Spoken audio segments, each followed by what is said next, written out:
We start with breaking news out of Olympia. Within the last few hours, Governor Jay Inslee signed a new drug possession bill into law. Lawmakers came together to tackle the state's drug possession law that's set to expire on July 1st. And our Peter Troy joins us live in studio now with what to expect from this bipartisan bill.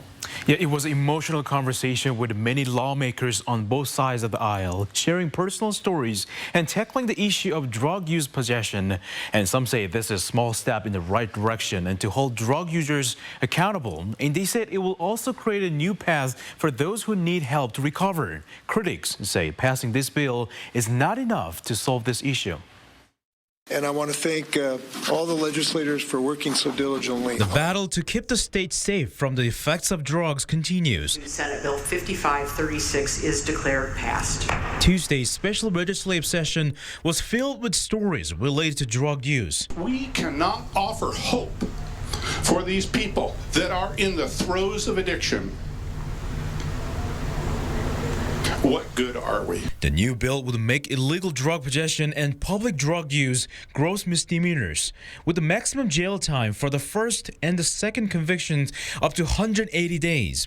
A third arrest could mean up to 364 days in jail. The new bill will limit the fine up to $1,000. But my concern for public safety indicates we need something stronger. For that reason, Mr. President, I'll be voting no. The new bill is aimed to help more people who are facing drug addiction by adding nearly $20 million in recovery centers and youth services.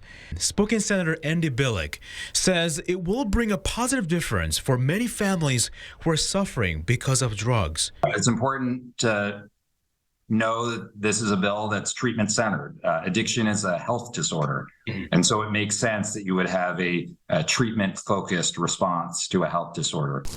The bill talks about a lot of people that can help you get into recovery navigators. I think this is good stuff, except I don't know what they are.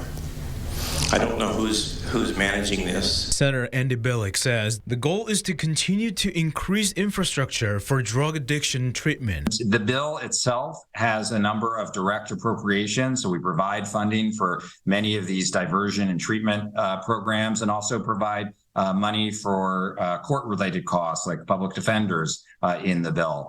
And I think this bill is better, but we got a long way to go. Now that the law goes into effect on July 1st, Spokane City Council passed the new drug ordinance that would make the use and possession of drug a gross misdemeanor.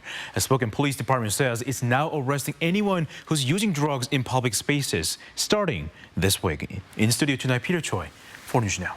Peter, thank you. Spokane Mayor Nadine Woodward praised state lawmakers for updating the law, saying in part, we have a drug crisis and this steps us back towards tougher boundaries and prioritizing public health and safety. To read her full statement, find this story on KXLY.com.